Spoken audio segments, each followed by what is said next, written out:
negara-negara lain di dalam menghadapi situasi pandemi COVID, boleh dibilang hampir sebagian negara-negara besar itu melaksanakan konsep moratorium. Bahwa Undang-Undang 37 tahun 2004 ini bermasalah.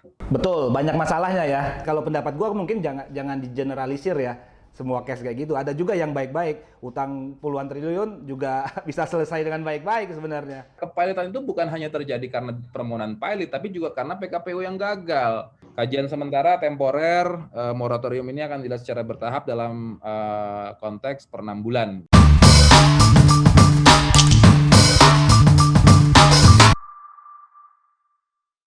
Oke, kembali lagi ke channel The Brick Talk. Hari ini gue masih mau membahas mengenai moratorium, mengenai PKPU dan kepailitan. Kemarin gue juga udah bahas sama salah satu pakar kepailitan juga sebelumnya sama Bang James Purba. Hari ini gue juga mau lebih bahas lagi dengan salah satu pakar juga di bidang kepailitan dan PKPU dan Ketua Umum RICI sama Mas Alvin Sulaiman. Gimana Mas Alvin? Baik, Hari. Mas Alvin, sebelum kita bahas, gue pengen tahu ini kan RICI. RICI itu apa ya? Oke, jadi sebenarnya organisasi RICI ini adalah organisasi baru ya. Jadi RICI itu singkatan dari Restructuring and Insolvency Chamber Indonesia. Jadi kita ini merupakan chamber, jadi kamar dari seluruh pemangku kepentingan di bidang restrukturisasi dan insolvensi. Jadi kalau kita berbicara terkait dengan restructuring, kita bicara soal insolvensi, di situ kan isinya nggak hanya lawyer, di situ isinya tidak hanya kurator, tapi juga ada pelaku usaha, ada perbankan, ada profesi penunjang, ya, ada financial advisor, ada akademisi, dan lain sebagainya. Sebenarnya konsep daripada organisasi RICI ini bukan barang baru, karena di berbagai negara itu sebenarnya sudah ada, dan di Indonesia itu belum ada. Dan terkadang memang kebutuhan akan adanya RICI ini kita lihat dari praktek juga yang saat ini berjalan, bahwa banyak sekali terkadang hal-hal yang terjadi terkait dengan restructuring dan insolvensi itu tidak match dikarenakan adanya kepentingan yang berbeda-beda. Contohnya juga terkait dengan masalah moratorium. Tentu kita melihat silang pendapat dari sudut pandang kurator, dari sudut pandang pengusaha. Jadi RICI bukan organisasi kurator dan pengurus ya, seperti AKPI, Bukan, KPI, IKAPI gitu ya. bukan. Dia lebih gabungan dari beberapa profesi yang mungkin akan bersentuhan langsung, termasuk pengusaha juga ya, yang Yes. bersentuhan langsung dengan proses PKPU dan kepailitan ya. Yes, jadi kalau kita lihat, kita mirroring dengan organisasi di luar negeri, mungkin nanti kita bisa kasih data ya. Itu kalau yang paling dekat lah, kayak di Singapura, itu ada yang namanya INSOL, yaitu Insolvency Practitioner of Singapore Limited. Kemudian kalau di Malaysia itu kita ada yang namanya IPAS, atau Insolvency Practitioner Association of Malaysia. Kemudian di Australia itu ada yang namanya ARITA, yaitu Australian Restructuring Insolvency and Turnaround Association. Sama kalau di Amerika itu ada namanya American Bankruptcy Institute. Jadi pihak-pihak yang berada di dalam organisasi ini sifatnya lintas profesi, Ri, dan menjadi wadah diskusi, kajian ya terkait dengan isu-isu restructuring dan insolvensi. Jadi kurang lebih seperti itu. Oke. jadi bukan organisasi kurator dan pengurus ya, karena Bukan. mungkin gini, di sebagian kalangan kurator dan pengurus kan karena yang lebih dominan muncul itu adalah para kurator dan pengurus, mungkin anggapannya juga seperti organisasi kurator dan pengurus juga. Sebenarnya ini memang inisiator didirikan RICI itu memang berasal dari praktisi yang kebetulan banyak berprofesi sebagai kurator, tapi memang mereka lawyer gitu ya. Dan kita melihat bahwa sebenarnya kita ini awalnya berdasarkan diskusi dengan Kadin mengenai kebutuhan ini. Diskusi-diskusi ringan, kemudian juga dengan HIPMI, dan melihat kebutuhan ini ada, maka RICI kita adakan gitu ya, kita dirikan. Walaupun memang kita saat ini masih dalam proses pembenahan untuk penyempurnaan organisasi supaya ini bisa lebih besar lagi gitu intinya, karena kita meyakini juga untuk membangun organisasi ini kan nggak akan bisa cepat, jadi harus step by step. Yang penting kita rapi, kita kuat, kita solid, dan visi misi dan sesuai dengan visi misi apa yang mau kita kerjakanlah di organisasi ini. Oke, Mas Alvin, kita langsung aja ya. Ini kemarin kan di Rakornas Apindo yang ke-31 yang diadakan secara daring itu di hari Selasa tanggal 24 kan ada isu yang sangat menarik nih. Isunya adalah moratorium PKPU dan kepailitan. Begitu isu dan berita itu menyebar di kalangan, terutama ya khususnya di kalangan kurator dan pengurus, ini kan isunya menjadi isu yang sangat bombastis lah ya. Nah, Mas Alvin sendiri gimana tuh pandangannya mengenai isu dari moratorium? Karena gue lihat juga dari beberapa pendapat berita, kayaknya Richie lebih dalam tanda kutip ya, ini saya lihat lebih mendukung moratorium itu. Oke. Ini kita baru kelar nih, kebetulan sebelum podcast sama hari ini berjalan, kita baru aja selesai nih audiensi dengan Apindo. Oke. Dan Kementerian Hukum dan HAM, dengan OJK, membahas soal isu moratorium. Ini benar-benar baru selesai, jadi langsung. Jadi karena banyak data lah ya nanti. Iya, jadi gua kesempatan channel YouTube gua jadi. Ya, jadi pas nih. banget ya. Dapat informasi ya. Iya, yang jadi datanya cukup bagus lah, kita akan bicara. Oke. Memang Wakil Ketua Umum Richie, Rekan Hardiansyah itu memang waktu itu sudah mengeluarkan statement ya, kurang lebih 3 hari yang lalu, sehubungan dan bersamaan juga statement yang dikeluarkan oleh Ketua Umum Apindo Bapak Haryadi Sukamdhani terkait dengan isu moratorium pengajuan permohonan PKPU dan kepailitan.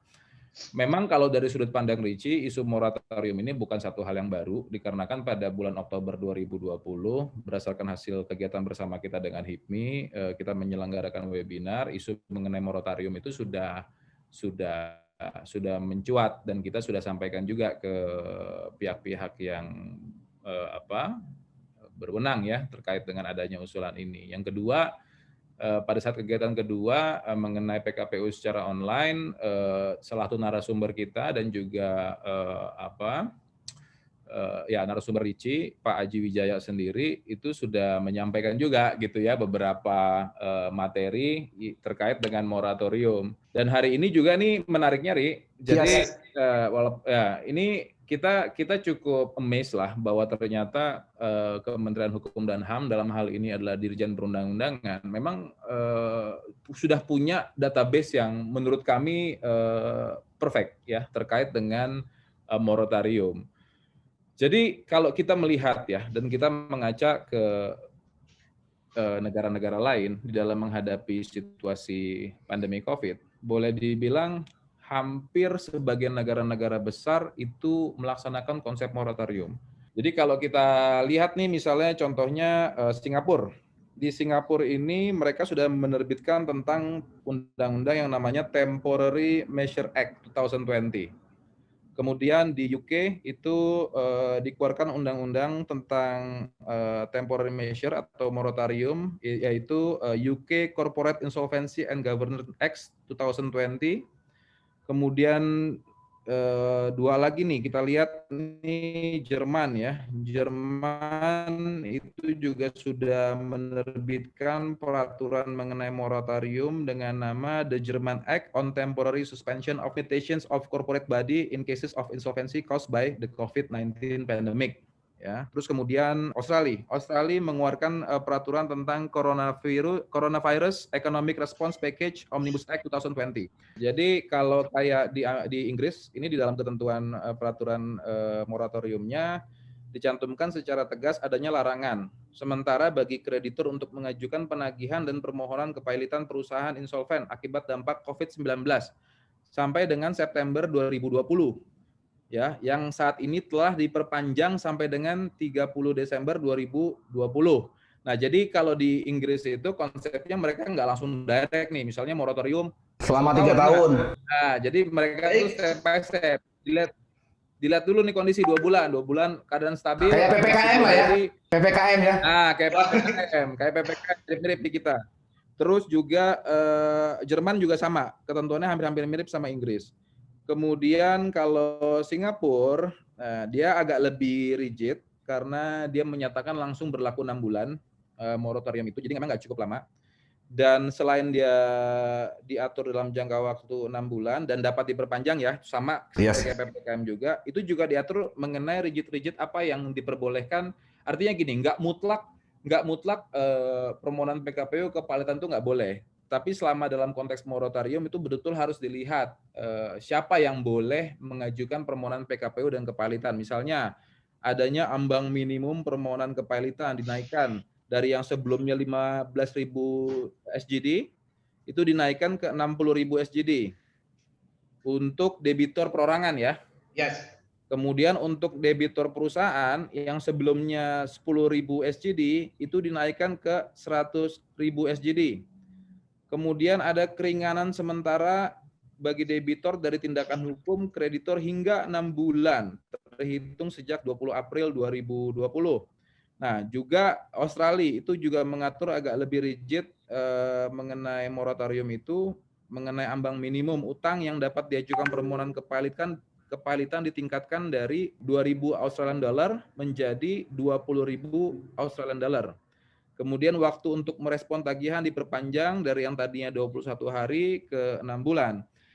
Yang menariknya juga, Ri, ini ada statement dari World Bank. Dari World Bank itu menyatakan bahwa kebijakan sementara atau yang dikatakan adalah temporary measures berupa moratorium dalam masa pandemi itu merupakan hal yang sangat wajar. Jadi tidak akan mempengaruhi penilaian kemudahan berusaha atau ease of doing business, EODB, ataupun menurunkan kepercayaan investor asing selama pemerintah memiliki penjelasan yang komprehensif dan memiliki kepastian waktu. Nah, jadi PR-nya ada di sana, gitu loh. Nah, sorry Mas, Maulabil.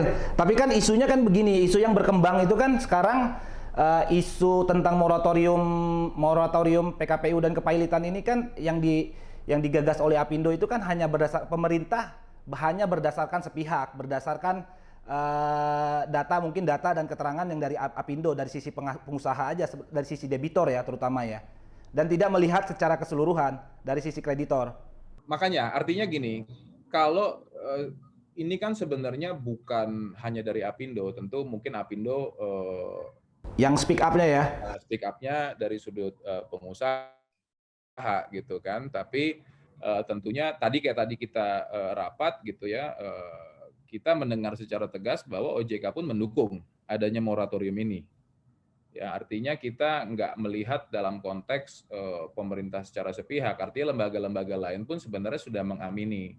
Nah, memang Mahkamah Agung ya sebagai lembaga yudikatif yang merupakan gerbang terdepan lah ya di dalam proses penilaian persyaratan PKPU dan kepailitan ini tentunya juga harus didengar, ya kan. Kemudian yang perlu didengar tentunya juga profesi-profesi penunjang dalam bidang restrukturisasi dan kepailitan ya. Di situ ada kurator, di situ ada lawyer, di situ ada financial advisor, di situ ada konsultan pajak dan lain-lain ya. Tentunya pemerintah harus mengambil harus mendengarlah masukan dari masyarakat gitu loh.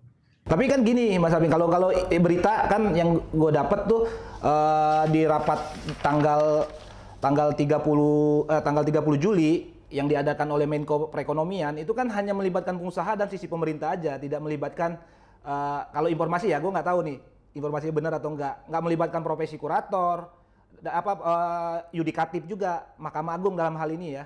Padahal kan di dalam praktek itu Mahkamah Agung adalah pihak yang paling lembaga negara ya, yang paling banyak terlibat di dalam proses PKPU dan kepailitan. Justru pemerintah sendiri, eksekutif itu sangat sedikit peranannya. Ya, kalau kita tadi juga melihat audiensi dan rapat dengar pendapat dengan Apindo, tentunya ini kan proses yang nggak langsung begitu Apindo bicara atau pemerintah langsung menggelontorkan Perpu langsung berlaku besok. Enggak, ini kan prosesnya step by step gitu ya. Saya yakin kok nanti pasti organisasi kurator, mungkin lawyer, dan organisasi akuntan dan lain-lain juga pasti akan didengar. Karena tadi jelas juga dari Dirjen Kumham sendiri, Pak Cahyo juga sudah menyampaikan bahwa bahan kajian yang dibuat oleh Kumham ini sebenarnya sudah berdasarkan basis data riset yang saat ini artinya kondisi pandemi ini berjalan dan juga sebelum pandemi gitu. Nah, jadi tapi saya yakin pastilah audiensi itu akan dijalankan lah gitu, Ri. Oh, oke. Kalau boleh tahu Mas Alvin, bocorannya apa tuh? Mengenai ketentuan-ketentuannya ya. Tadi kalau berdasarkan ketentuan yang di negara lain yang dijelasin tadi kan, contohnya ada pembatasan minimum mengenai utang kan. Terus yang kedua, siapa legal standing, siapa yang berhak untuk mengajukan ini. Sebenarnya kalau bicara itu sebenarnya di revisi Undang-Undang Kepailitan kan udah dibahas. Itu adalah salah satu revisi dalam pembahasan Undang-Undang Kepailitan. Nah, kenapa sebenarnya kalau memang maunya arahnya seperti itu, kenapa tidak mempercepat pembahasan mengenai revisi Undang-Undang Kepailitan itu sendiri? Oke, jadi saya juga sebenarnya melihat bahwa konsep daripada teknis pelaksanaan moratorium memang terlihat masih perlu sangat didiskusikan lebih lanjut, disesuaikan dengan kebutuhan, dikarenakan tentu kondisi Indonesia dan negara-negara lain kan nggak bisa kita samakan juga. Nggak bisa disamakan, betul. Nggak bisa disamakan. Cuman tadi yang sempat mengemuka adalah mengenai misalnya revisi ya. Revisi artinya ini kan kalau kita lihat naskah revisi akademik Undang-Undang 37 2004 ini kan sebenarnya sudah beredar ya, bahkan udah di webinar. Dari 2017 sama 2018 kan? Ya, jadi nanti arahnya kita itu akan menuju konsep-konsep yang sudah ada di dalam revisi Undang-Undang 37 dan 2004. Nah, tujuannya di sini misalnya terjadi ya, moratorium kepada PKPU yang menjadi bahan kajian yaitu satu, menjadi sebuah breathing space bagi debitor untuk mengusahakan keberlangsungan usahanya. Kedua, mencegah terjadinya PHK. Tiga, mencegah debitor pilot. Kemudian kreditor tetap memiliki forum lain antara lain negosiasi di luar pengadilan, out of court, debt settlement, eksekusi jaminan, dan pilihan forum lainnya baik melalui arbitrase sesuai perjanjian maupun gugatan wan prestasi ke pengadilan. Kajian sementara temporer moratorium ini akan dilihat secara bertahap dalam konteks per 6 bulan. Itu yang tadi diskusi yang kami dengar langsung gitu ya antar Apindo dan OJK dan Kumham. Seperti itu, Ri. Nah, kalau dari pandangan Richie sendiri gimana tuh tentang moratorium? Oke, pertama begini, kami dari Richie melihat begini, kita sepertinya harus sepakat ya. Kita harus sepakat karena hampir seluruh hasil pengamatan kita di media bahwa Undang-Undang 37 tahun 2004 ini bermasalah.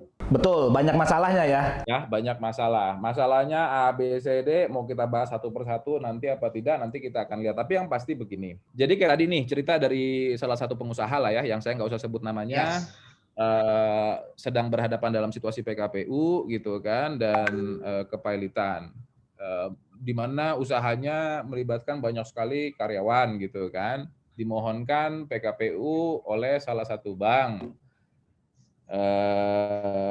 Banknya memohon PKPU kemudian ditolak. Kemudian setelah ditolak sorenya didaftar lagi dengan permohonan kepailitan gitu kan. Nah, kemudian ada juga tadi yang cerita pengusaha dimohonkan PKPU sudah ditolak oleh pengadilan terkait dengan syarat-syarat yang tidak terpenuhi, sorenya didaftar lagi. Nah, jadi di satu sisi memang kondisi Undang-Undang 37 2004 itu seolah-olah dari sudut pandang mereka karena memang tidak mengenal konsep nebis in idem, itu menjadi satu hal yang tidak memberi kepastian buat mereka. Mereka dimasukkan dalam konteks permohonan yang sama, pihak yang sama, dasar hutang yang sama, dokumen yang sama, gitu kan. Nomor perkara aja yang beda. Nomor perkara aja yang beda. Dan sudah diputus untuk dinyatakan ini belum memenuhi syarat. Nah, tapi kemudian bisa didaftar ulang kembali karena memang konsep PKPU ini nggak mengenal nebis in idem gitu kan. Betul. Nah, itu satu hal yang membuat kalangan pengusaha lah kalau kami lihat itu berteriak gitu loh mengenai keadaan ini. Kemudian kedua misalnya proses pencocokan piutang. Boleh dibilang ya kita dalam praktek paham lah ya proses pencocokan piutang itu kan tentunya sesuai dengan pasal 271 Undang-Undang 37 tahun 2004 dikatakan kan memang harus dicocokkan dengan buku debitor. Namun terkendala dalam konteks kadang bisa jadi dari sudut pengurus kita tidak bisa memperoleh buku debitor secara utuh dikarenakan debitor tidak kooperatif. Ada juga dari sisi debitor sudah menyampaikan data yang benar gitu ya, tapi kemudian dari sikap pengurus dengan pertimbangan lainnya tagihan pihak-pihak tertentu diterima gitu kan, quote and quote adanya misalnya penggelembungan tagihan yang tadi misalnya dibahas gitu kan. Nah, artinya ini kan semua hanya didasarkan pada keputusan pengurus, walaupun nanti apabila ada pihak yang berkeberatan, hakim pengawas lah yang akan menentukan. Nah, cuman yang tadi mengemuka adalah karena proses pencocokan piutang itu adalah bagian terpenting dari proses PKPU atau kepailitan, ada baiknya pada saat pencocokan piutang itu perlu mengangkat seorang auditor yang independen dalam rangka melihat kecocokan tagihan dari pihak debitur dan kreditor supaya prosesnya lebih fair, lebih adil lah ya buat seluruh pihak. Nah, karena ketika kadang ada dispute, karena semua ujung-ujungnya itu kan nanti yang menjadi dasar voting, Ri. Voting, betul. Ya kan, yang menjadi dasar voting. Nah, disitulah akan muncul dinamika-dinamika atau ya potensi moral hazard ya, yang akhirnya bisa merugikan salah satu pihak, baik itu debitornya sendiri maupun kreditornya sendiri. Itu juga tadi isu-isu yang cukup mengemuka ya. Mas Alvin, sorry, itu mungkin lah bagian dari proses PKPU lah ya. Mungkin itu case by case lah. Nggak, Ya. kalau pendapat gua mungkin jangan digeneralisir ya. Semua case kayak gitu. Ada juga yang baik-baik, utang puluhan triliun juga bisa selesai dengan baik-baik sebenarnya. Tapi kan kalau ini di moratorium kan, kreditor itu kan bukan si debitornya aja. Kreditor itu ada perusahaan juga, ada perbankan, ada non-bank, ada perusahaan juga. Kalau di moratorium kan 1 tahun, 2 tahun, mereka cash flow-nya juga akan terganggu. Kreditur-kreditur, perusahaan-perusahaan supplier seperti itu kan. Nah, ini masalahnya perbankan kok belum ada yang bersuara nih. Itu justru itu. Apa karena OJK-nya setuju gitu kan? Nah, ini tadi OJK kan udah datang, perbankan yang justru yang nggak. Justru tadi gue bicara sama Bang Jem, itu juga mungkin kalau dari sisi perbankan mungkin akan merusak NPL-nya juga kan? Oke, sekarang gini, kalau kita berbicara soal dari sudut perbankan, kita pahami bahwa kenapa permohonan PKPU itu meningkat. Tapi kita juga melihat bahwa sebenarnya yang mengajukan permohonan dari sisi perbankan itu nggak besar. Yes. Untuk perkara PKPU di PN Jakarta Pusat, jumlah perkaranya 328, Ri ya. Ya. Bank yang mengajukan hanya 15, Ri. Persentasenya kecil banget tuh, 300 jadi 15 nggak sampai 5%. Oke, jadi presentasinya itu sangat kecil. Dalam arti bukan berarti gini. Kan untuk menurunkan NPL, PKPU itu bukan merupakan satu-satunya cara, ya. Makanya banyak sekali restrukturisasi yang dilakukan dengan debitor secara bilateral yang bisa juga menurunkan NPL bank itu. Itu satu poin. Juga fakta gitu ya, tidak semua kok dari permohonan PKPU yang 328 ini bank itu mengajukan permohonan PKPU gitu loh.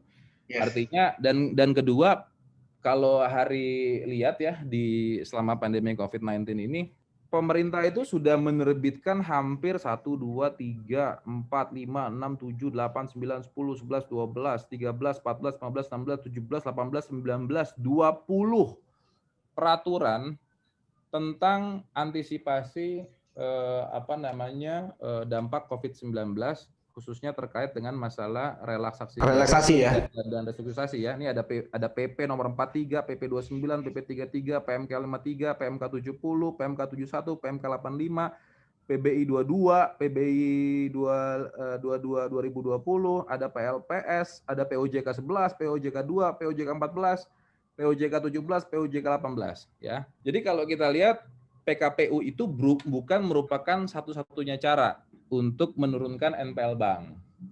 Kedua, di luar peraturan-peraturan itu tentu kita semua paham bahwa ketika bank memberikan kredit itu ada jaminan-jaminan yang juga sudah diikat melalui jaminan kebendaan.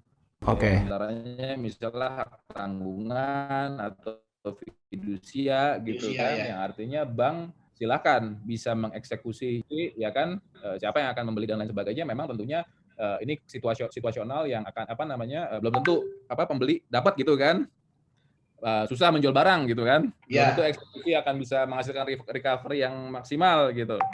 Nah, tapi yang kita mau simpulkan dulu artinya bahwa dari sudut perbankan kan PKPU ini bukan satu-satunya cara. Udah, itu dulu aja sih, Ri, dari sisi kita untuk menyampaikan gitu loh. Tapi kalau kreditor yang lain nih, non-bank nih, umpamanya supplier, kalau di moratorium umpamanya 1 tahun, 2 tahun kan mereka kasihan juga, nggak bisa ngapa-ngapain, nggak ada kepastian ya kapan pembayaran.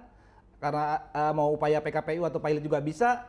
Gugatan perdata kita tahu sendirilah prosesnya berapa tahun. Ya, Kalau yang modal pas-pasan kan cash flow-nya kasihan juga, nggak bisa ngapa-ngapain, kepastian dari uang yang tertahan kan, piutang tersebut di debitor.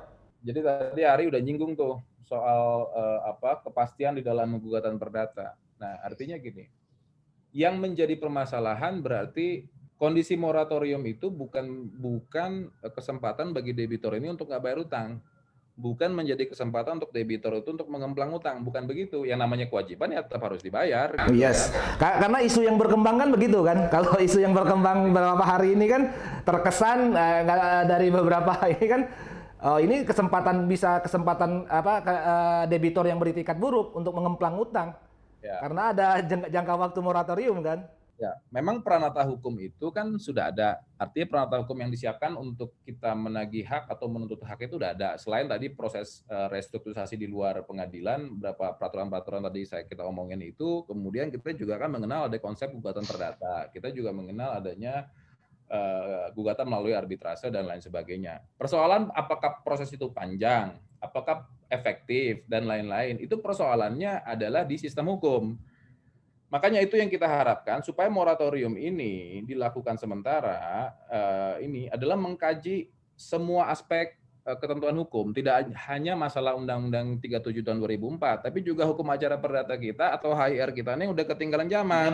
Ya. Ya, udah dari zaman bahla kita masih pakai HIR yang prosesnya ini menurut kita terlalu lama dan tidak efektif gitu kan. Bahkan undang-undang HT pun juga itu kan juga harus kita lihat dalam konteks menyeluruh. Misalnya banyak keluhan-keluhan dari perbankan menyampaikan begini, oh kenapa kami mengajukan permohonan pilot, kenapa kami mengajukan PKPU, habis ketika kami eksekusi debitur nakalnya melawan, ya kan, kami begitu mau eksekusi kami digugat, perlawanan kah atau apapun lah itu kan, sampai akhirnya tertunda atau tidak boleh dieksekusi. Nah itu kan persoalannya ada di tatanan hukum. Ada di tatanan hukum, bukan mengebiri hak daripada si pemiutang untuk menuntut haknya. Karena kan nggak semua persoalan debitor ini juga harus dituntut melalui PKPU. Misalnya kita katakan begini, ada statement yang mengatakan bahwa loh justru dengan adanya PKPU ini menjadi kesempatan bagi pihak debitor untuk merestrukturisasi utang-utangnya secara terbuka. Oke, kita harus hati-hati. Ketika permohonan PKPU dimohonkan, ketika PKPU dijadikan alat untuk menagih utang, ya, yang kita lihat adalah apakah debitornya siap atau tidak untuk melakukan PKPU. Jadi kalau kita berbicara soal moratorium PKPU untuk kepailitan, kan bukan menjadi kesempatan bagi si debitor ini untuk dia tidak bayar utang, bukan jadi kesempatan untuk dia mengemplang utang. Juga dari sisi kreditor bukan berarti dia nggak bisa menuntut haknya, dikarenakan sudah ada pranata hukum lain di luar PKPU untuk kepailitan seperti gugatan perdata, kemudian baik itu wan prestasi maupun PMH gitu kan, maupun juga forum arbitrase, juga bahkan kalau ada indikasi fraud dan lain-lain bisa tetap upaya hukum pidana bisa dijalankan gitu kan. Ketika misalnya ada yang mengatakan soalnya proses PKPU itu lebih efektif, soalnya proses kepailitan itu lebih cepat. Nah, berarti kan yang menjadi masalah itu kan adalah sistem hukumnya, tatanan hukumnya. Kenapa kita harus hanya bersandar melulu kepada Undang-Undang PKPU atau kepailitan? Artinya kan yang jadi masalah ini adalah kenapa? Karena kita masih menggunakan sistem hukum kuno yang kita sampai sekarang ini belum rubah. Makanya moratorium ini bisa menjadi kesempatan untuk memperbaiki semuanya. Bukan hanya Undang-Undang PKPU atau kepailitan, melainkan juga hukum acara perdata HIR kita yang udah kita pakai dari zaman Belanda dan kita belum pernah rubah sampai sekarang. Ini bisa menjadi kesempatan untuk kita melakukan itu. Jadi bukan berarti dengan keadaan moratorium ini artinya kreditor nggak bisa menuntut haknya, debitur juga menjadi mengemplang. Nah, satu hal yang harus kita note adalah misalnya gini, PKPU itu kan penundaan kewajiban pembayaran utang. Nah, artinya penundaan kewajiban pembayaran utang ini jangan dijadikan alat untuk menagih utang. Kenapa? Karena begini, ketika si debitor diminta atau dimohonkan PKPU, artinya kan seolah-olah dari sisi kreditor ini pengen debitor ini silakan lu mengajukan restrukturisasi, silakan lu mengajukan composition plan, perdamaian dalam PKPU dan lain sebagainya lah gitu. Nah, pertanyaannya adalah ketika kita memohonkan PKPU, dari sisi debitornya siap apa enggak? Ready apa enggak ketika dia dimohonkan PKPU? Apakah dia sudah punya konsep yang jelas untuk menyelesaikan seluruh utangnya kepada kreditur yang sangat banyak misalnya gitu. Nah, kalau seandainya itu dia tidak ready, ujung-ujungnya kan si debitor ini akan pilot. Pilot, betul. Ketika pilot, ya kan? Jadi kalau kita mau berbicara, kepilotan itu bukan hanya terjadi karena permohonan pilot, tapi juga karena PKPU yang gagal. Kenapa PKPU itu bisa gagal? Dikarenakan debitor ini nggak siap. Dikarenakan debitor ini nggak menyusun suatu composition plan dengan baik. Makanya kalau kayak di Amerika, permohonan PKPU itu hanya bisa diajukan oleh debitor. Itu adalah suatu bentuk perlindungan, proteksi dari debitor yang nggak bisa lagi bayar utang, tapi dia datang ke pengadilan, saya nyerah, saya angkat topi, saya kibarkan bendera putih, saya mau menyelesaikan utang-utang saya, tapi saya nggak mau pilot. Makanya dia masuk PKPU, makanya permohonan PKPU itu hanya bisa diajukan dari sisi debitor. Nah, tapi kalau di Indonesia, dikarenakan memang kreditor bisa mengajukan PKPU, seolah-olah si debitor itu jadi dipaksa untuk melakukan restrukturisasi kepada seluruh kreditornya, padahal permasalahan mungkin hanya kepada satu kreditor gitu loh, Ri. Kan salah satu isunya kalau dari sisi pengusaha kan ada moral hazard nih, kenapa harus di moratorium. Nah, tanggapan dari Richie sendiri gimana tentang moral hazard itu? Ya, kalau kita bicara soal moral hazard kan sebenarnya nggak hanya dari gini. Moral hazard itu bisa terjadi dari seluruh stakeholder. Betul, kalau betul bisa terjadi dari seluruh stakeholder pemangku kepentingan juga yang berhubungan dengan PKPU dan kepailitan secara langsung ya. Ya, artinya pengusaha pun juga bisa memiliki moral hazard. Pengusaha misalnya dari sisi debitor ya, kita ngomong mungkin nggak pengusaha debitor lah gitu ya. Dari sisi debitor juga bisa bermoral hazard. Akan bisa kita misalnya kalau kita mau coba bikin riset kecil-kecilan gitu kan, berapa banyak debitor yang melakukan fraud di dalam kredit bank misalnya gitu kan, atau yang sengaja misalnya mengemplang utang bank gitu kan, dia udah pinjam duit tapi sengaja dia nggak balikan, itu ada, pasti kita bisa riset lah kecil-kecilan untuk bisa mendapatkan data-data itu. Tapi kan memang dari sudut moral hazard itu kan memang juga nggak juga dari sudutnya si debitor, tapi bisa juga dari keterlibatan dari kreditor itu sendiri juga. Nah, maksud kita adalah moral hazard ini tentunya harus dilihat dari kacamata seluruh stakeholder, bukan hanya dari sudut pengusaha menilai pihak lain gitu.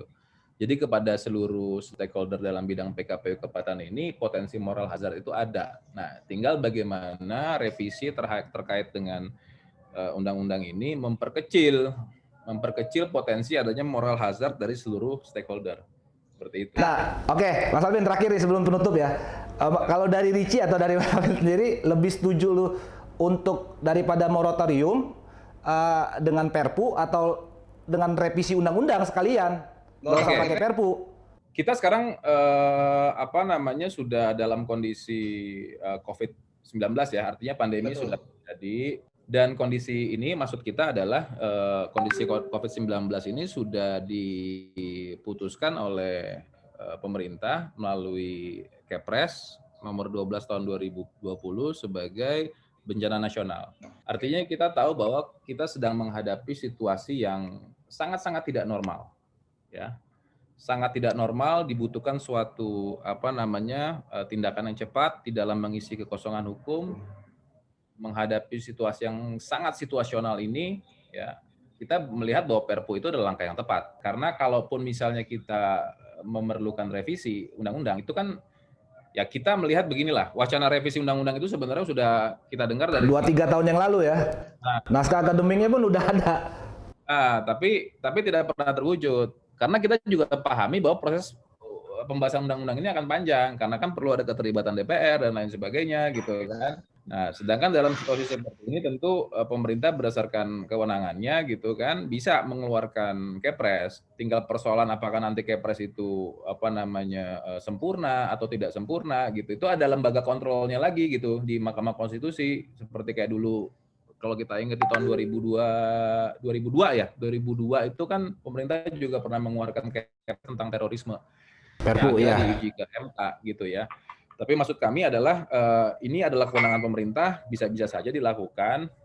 Instrumennya adalah Kepres, itu tepat-tepat saja dalam situasi kondisi saat ini gitu, Ri. Yang bisa dapat saya simpulkan di dalam Perpu itu bukan berarti tidak dapat diajukan permohonan PKPU dan PAILIT sebenarnya, tapi persyaratan untuk pengajuan permohonan PKPU dan permohonan PAILIT-nya yang diperketat persyaratannya, nggak semudah yang sekarang gitu. Oke. Kita nggak bisa berandai-andai apa muatan dari Perpu yang nanti akan dikeluarkan oleh pemerintah, dikarenakan itu murni adalah kewenangan dari pemerintah ya.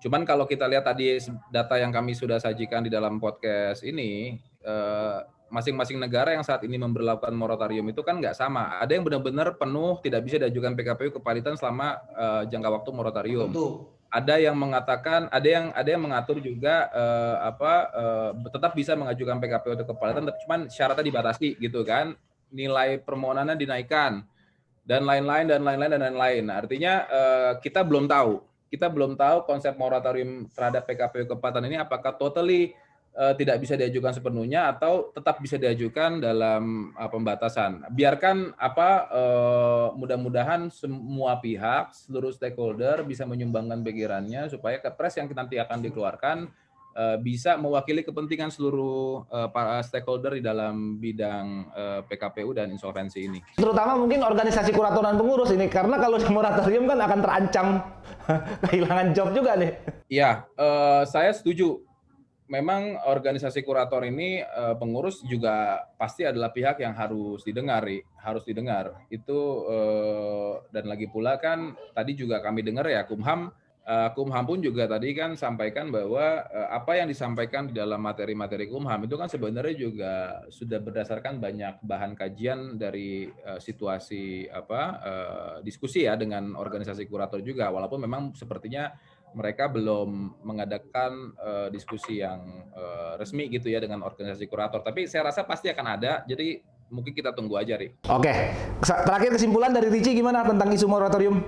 Oke, pertama jangan dianggap bahwa suatu moratorium ini menjadi suatu hal momok yang menakutkan. Juga jangan melihat bahwa dengan adanya moratorium ini berarti bangsa Indonesia ini mengalami kemunduran, karena faktanya ternyata di berbagai negara maju, Singapura, Australia, Jerman, Australia itu juga memberlakukan moratorium yang sama. UK, negara Inggris pun juga memberlakukan moratorium, dan bahkan World Bank juga sudah menyatakan sikap bahwa yang namanya temporary measure, moratorium selama masa pandemi itu merupakan hal yang sangat wajar, tidak mempengaruhi penilaian mengenai EODB atau ease of doing business. Tinggal bagaimana pemerintah memiliki basis penjelasan yang komprehensif dan memiliki kepastian waktu terkait dengan moratorium itu. Seperti itu, Ri. Oke, dapat disimpulkan sebelum dikeluarkannya Perpu, mungkin pemerintah lebih melibatkan semua stakeholder lah ya, sebelum menerbitkan dan mengeluarkan Perpunya. Yes, harus seperti itu supaya Perpu ini tidak di-challenge gitu ya. Yes. Artinya keberlakuannya efektif gitu. Bukan Perpu satu pihak aja kan, semua pihak. Betul, Ri. Oke, Mas Alvin, thank you banget udah mau jadi narasumber. Kami dari Richie juga mengucapkan terima kasih kepada rekan-rekan dari Akmal Shah & Co, juga dari Hari. Semoga podcastnya atau channel YouTube-nya semakin banyak subscribernya. Ya, Amin. Kita akan mendistribute nanti hasil daripada podcast kita ini ke teman-teman supaya makin banyak lagi yang like dan subscribe. Sukses selalu. Sama-sama, thank you Mas Alvin dan Richie ya. Thank you. See you. See you, bye. Bye. Oke, sebelum ditutup jangan lupa like, comment, subscribe dan share ke teman-teman. See you.